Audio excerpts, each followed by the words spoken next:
తెలివైన వాళ్ళ దినచర్య ఎలా ఉండాలి? ఎలా ఉంటే బాగుంటుంది? వాళ్ళని వాళ్ళు కంట్రోల్ చేసుకోవాలి. కోపాన్ని తగ్గించుకోవాలి. సార్ ఏంటంటే పక్క వాళ్ళ లైఫ్లో అన్నీ ఉంటాయి, కానీ ఇంకా నాకు లేవు అని చెప్పేసి ఫీల్ అవుతూనే ఉంటాను. మనము దేనికి ఇంపార్టెన్స్ ఇస్తున్నాం అనే దానిపైన ఉంటుంది. మనం వస్తువులకు ఇంపార్టెన్స్ ఇచ్చినప్పుడు వాళ్ళతో పోల్చుకున్నాం, అది ఉంటేనే గ్రేట్. ఒకరితో పోల్స్తున్నప్పుడు అది వస్తువులకు ఇంపార్టెన్స్ ఇస్తున్నాము. Be happy with what you have, అంటే ఉన్న వాటితో తృప్తి పడాలి.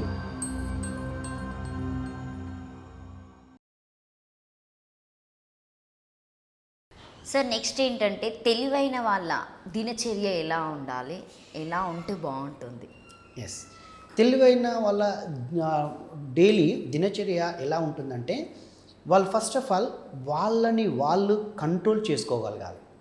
వాళ్ళ దినచర్య వాళ్ళని వాళ్ళు కంట్రోల్ చేసుకునేది ఏంటి అనంటే వాళ్ళు కోపాన్ని తగ్గించుకోవాలి, వాళ్ళని కంట్రోల్ చేసుకోవాలి. దాన్ని రెండోది ఏంటంటే లేజినెస్ను పోగొట్టాలి, అంటే దానికి మార్నింగ్ లేవగలగాలి. తర్వాత మన బాడీ ఎప్పుడైతే లేజీగా ఉండి మనకు సపోర్ట్ చేయలేదు అని అంటే ఏదో ఫుడ్ ఓకే, దాన్ని మనం డైటింగ్ కరెక్ట్గా చేయాలి.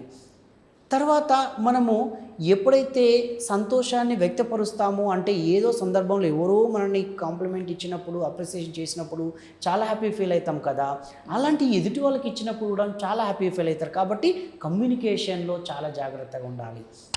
ఒక మాట అంటే ఆ డే అంతా వాళ్ళు హర్ట్ అవుతారు అని, అంటే ఆ కమ్యూనికేషన్. తర్వాత వాళ్ళకి మైండ్ ఎప్పుడు కూడా మంచి ఆలోచన రావడానికి వాళ్ళ ఒక మెడిటేషన్. ఎందుకంటే నిన్న మేము జాగారంలో ఉన్నాము అంటే కారణం ఏంటి, ఈషా గురూజీ, సద్గురు జగ్గి వాసుదేవ్ గారు అలాంటివి చెప్పినప్పుడు ఎంత వాళ్ళ అంత మందికి తెలిసారు, ఇంతమందికి ఉపయోగపడుతున్నారు అని అంటే దాని కారణము మన మనసు రావాలంటే మన యొక్క ప్రాణాయామం ద్వారానే. కాబట్టి దాన్ని అలానే బాడీ సపోర్ట్ చేస్తలేదంటే మన ఫిట్నెస్, దానికి కొంత మనకు కదలికలు అనేది ఉండాలి. బాడీ మూమెంట్స్ అంటే ఎక్సర్సైజ్ అవసరం. ఇవి అంటే మనకు ఇందులో ఒక 5 కనుక మనం కంట్రోల్లో చేయగలిగితే ఓకే.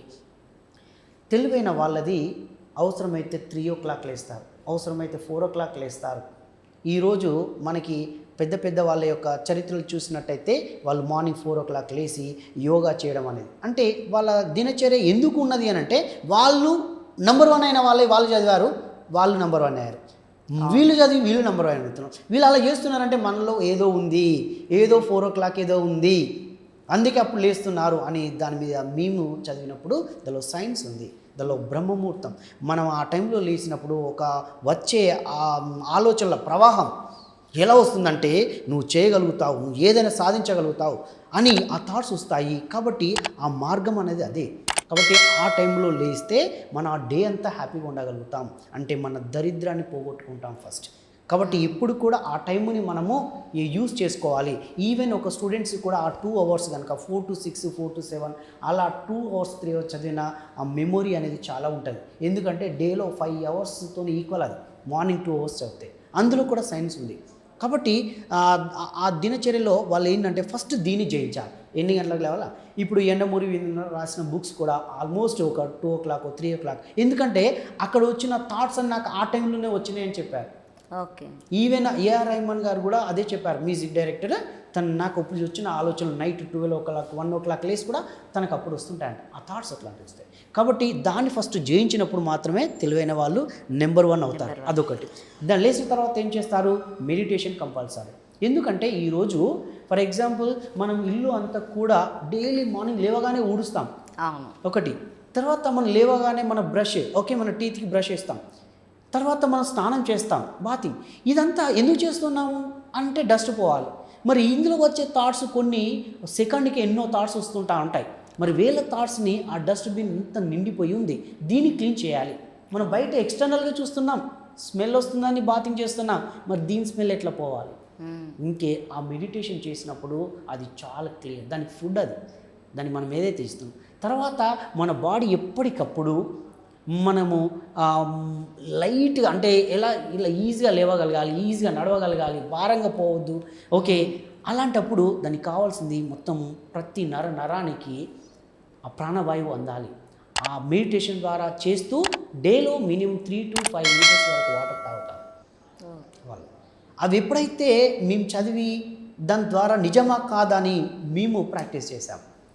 అలా అయినప్పుడు మాత్రమే నేను బ్రెయిన్ కోచ్ని అయ్యాను. మెమొరీ ట్రైనర్గా ఎంతోమందికి మెమొరీ, ఎందుకు అప్పటి వరకు నాకు తెలియదు, ఓహో ఇంత మెమొరీ ఉంటుందా అని. ప్రతి ఒక్కరికి ఉంటుంది, కానీ ఆ తెలివైన వాళ్ళది ఏంటంటే నేను ఇచ్చిన 5 o'clock అది ఎన్ని రోజుల వరకైనా పర్వాలేదు, 1 year అయినా పర్వాలేదు, కానీ దాన్ని చేయిస్తాను. దాని తర్వాత 5 minutes కంపల్సరీ మెడిటేషన్ చేయాలి, కంపల్సరీ 5 minutes ఎక్సర్సైజ్. ఏదో అంటే ఒక 20 minutes మనం కేటాయించకపోతే 24 hours ఎలా లీడ్ చేస్తుంది మన బాడీ, మన మైండ్. అంటే మనం దానికి ఛార్జింగ్ ఇవ్వట్లేదు కదా, ఛార్జింగ్ ఇచ్చినప్పుడు మాత్రమే మనకు సపోర్ట్ చేస్తుంది. ఇప్పుడు సెల్ కావాలంటే మనం ఛార్జింగ్ పెడితేనే వస్తుంది. మరి మనం ఏం ఛార్జింగ్ చేస్తున్నాం, లేస్తున్నాము, స్నానం చేస్తున్నాం, వస్తున్నాం, ఓకే. థాట్స్ ఎక్కడి నుంచి వస్తాయి, రావు. ఓకే, ఒకవేళ థాట్స్ వచ్చినాయి అనుకోండి, ఇంప్లిమెంట్ చేయాలంటే బాడీ సపోర్ట్ చేయదు, ఎక్సర్సైజ్ లేదు. ఎస్, ఒకవేళ మన నాన్ వెజ్ అలాంటివి తిని మన కొలెస్ట్రాల్ అలాంటి ఫుడ్ తీసుకున్నాం అనుకోండి, మన బ్రెయిన్ డల్ అయిపోతుంది.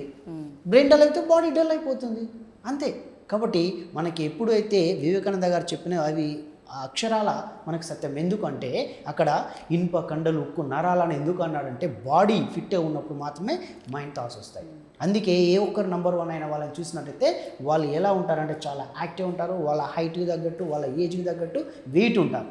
కాబట్టి దాన్ని ఫాలో అవుతూ time to time water and meditation, morning మళ్ళీ స్లీపింగ్ చాలా ఇంపార్టెంట్.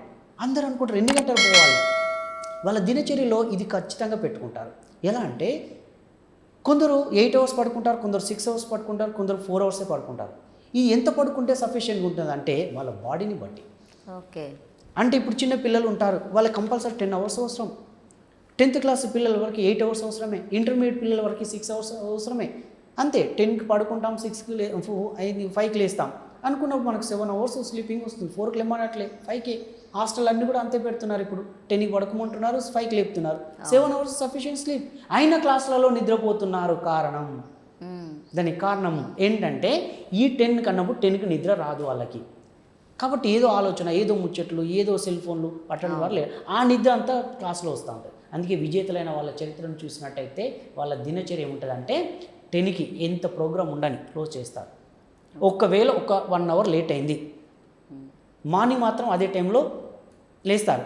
కానీ ఆ 1 hour పోయిన నిద్రని ఎప్పుడో ఒకసారి 10 minutes 20 minutes ఒక న్యాప్, ఎక్కడో దగ్గర కూర్చుని దగ్గర కళ్ళు మూసుకొని ఇలా ఉండొచ్చు, బెంచ్ మీద ఇలా పెట్టి ఉండొచ్చు, జర్నీలో కానీ డ్రైవర్ ఉంటుంటే కాసేపు దాన్ని కవర్ చేసుకుంటారు.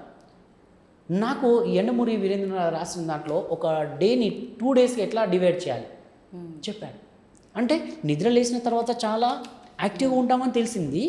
అలాంటప్పుడు డేలో కూడా నేను అలా చేస్తే బాగుంటుంది కదా అని లంచ్ టైం తర్వాత ఒక 20 minutes 30 minutes పడుకొని లేస్తే మార్నింగ్ 4కి లేస్తే ఎంత హ్యాపీగా ఉంటామో, ఎంత యాక్టివ్గా ఉంటామో అప్పుడు అలా మళ్ళీ డే స్టార్ట్ అవుతుందంట. నేను దాన్ని ఇంప్లిమెంట్ చేస్తున్నాను. అప్పుడు నాకు అసలు టైర్డ్ అయినట్టు అనిపించదు, మళ్ళీ టైర్డ్ అయిపోయి ఎప్పుడైతే అవుతుందో. ఇలా తెలివైన వాళ్ళ దినచర్యను చూసినట్టయితే మనం ఈ 5 గుర్తుపెట్టుకోండి. మార్నింగ్ లేవడం, meditation, exercise and water and food and sleeping. దీన్ని కనుక చేస్తూ మంచి కమ్యూనికేషన్, వాళ్ళకు వచ్చిన ఏ ఒక్క దాంట్లో ఉన్నా ప్రే చేసుకోవచ్చు, చాలా హ్యాపీగా ఉంటారు. సార్ ఏంటంటే పక్క వాళ్ళ లైఫ్లో అన్నీ ఉంటాయి, కానీ ఇంకా నాకు లేవు అని చెప్పేసి ఫీల్ అవుతూనే ఉంటారు. సో వాళ్ళకి మీరు ఎలాంటి సమాధానం ఇస్తారు?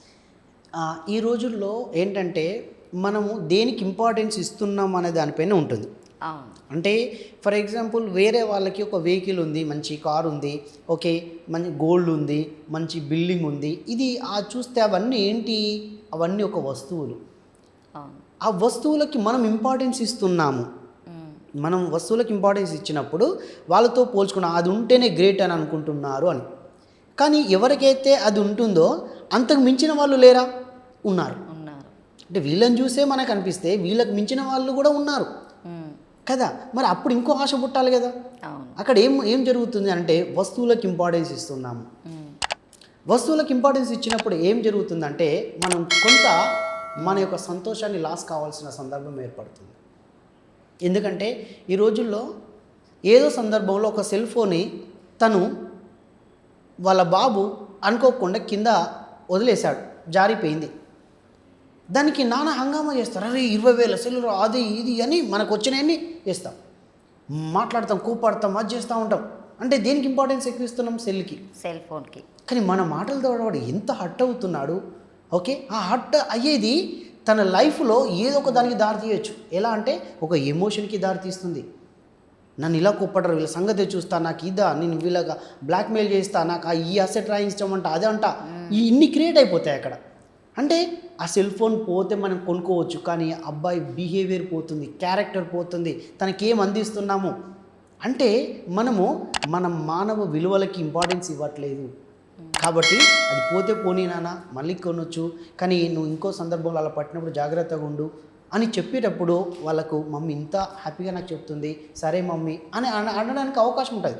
ఈవెన్ ఒక ఎగ్జామ్లో కూడా మనం తక్కువ మార్క్స్ వచ్చినప్పుడు అదే ఇన్ని తెచ్చుకున్నా, ఇంత ఖర్చు పెట్టినా, ఏంటి ఆ మార్కులు అవి ఇవి అంటాం. కానీ మార్కులు కాదు, అంతకు మించిన వాళ్ళు కూడా ఉన్నారు కదా, అప్పుడు ఇది కాకుండా ఇంకోటి చూద్దాంలే అని సపోర్ట్ కావాలి. చెప్తే నీకేం ఐడియాస్ ఉన్నాయి, ఇంకా నువ్వేం చేయగలుగుతావు, నువ్వు దేంట్లో వెళ్ళాలనుకుంటున్నావు, మీ ఫ్రెండ్స్ వీళ్ళు చెప్పేటప్పుడు వాళ్ళలో ఉన్న థాట్స్ బయటకు వస్తాయి. కాబట్టి వాళ్ళు చెప్పగలుగుతారు. ఆ కౌన్సిలింగ్ ద్వారా వాళ్ళకి నచ్చింది చేయగలిగినప్పుడు హ్యాపీగా ఉంటారు. కాబట్టి ఇందులో మనం ఏం చూస్తున్నాము అని అంటే ఒకరితో పోల్స్తున్నప్పుడు అది వస్తువులకు ఇంపార్టెన్స్ ఇస్తున్నాము. అది పోతే ఇంకొకటి కొనుక్కోవచ్చు, కానీ ఇక్కడ కావాల్సిన సంతోషం మనలో పోతుంది. ఎందుకంటే ఈరోజు వాళ్ళకుంటే ఉన్నాయి, నీకు ఇప్పుడు అవసరమా, మనకి ఎకనామికల్గా లేదు, నువ్వు అది కొనేమంటావు, ఇది కొనేమంటావు అని అనేసరికి కథ ఏడ్చుకుంటూ వెళ్ళిపోతుంది.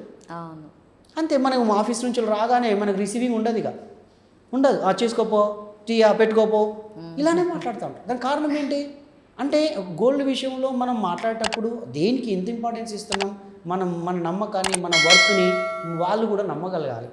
అంటే మనం చేసేది కొంత దాచిపెట్టి కొంత ఎక్కడో పెట్టేసి ఎక్కడో అవి చేస్తే ఇంట్లో వాళ్ళు నమ్మరు.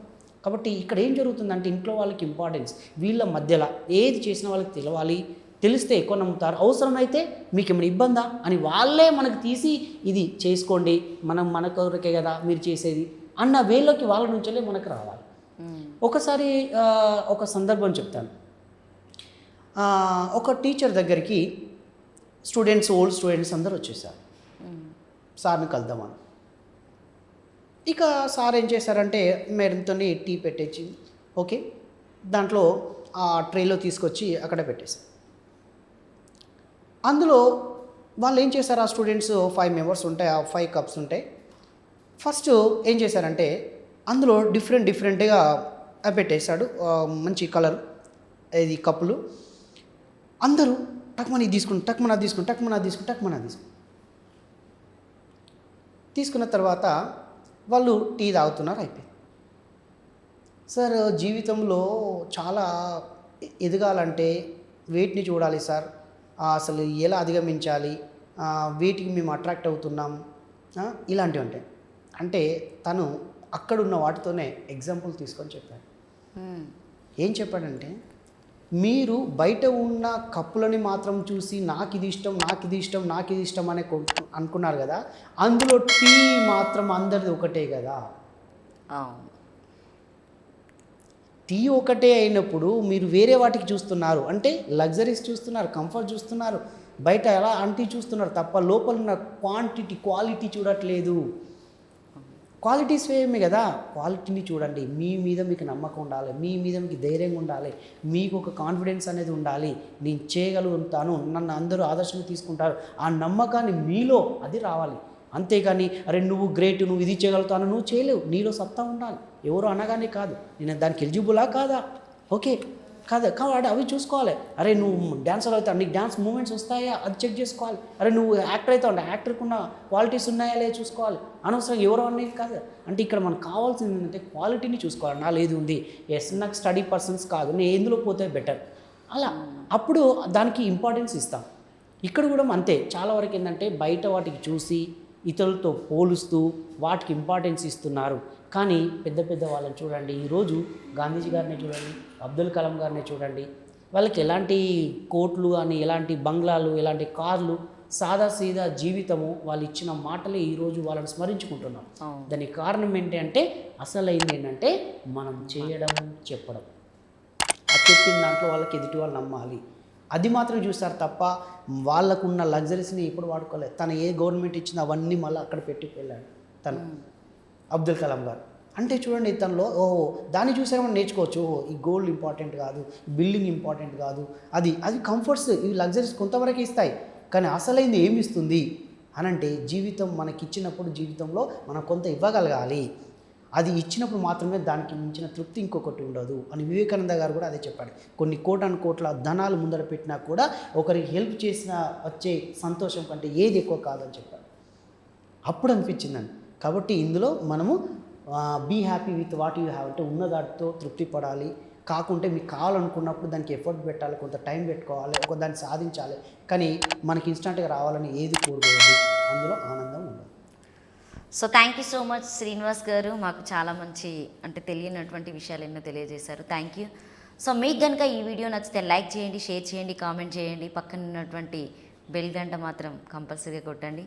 Thank you.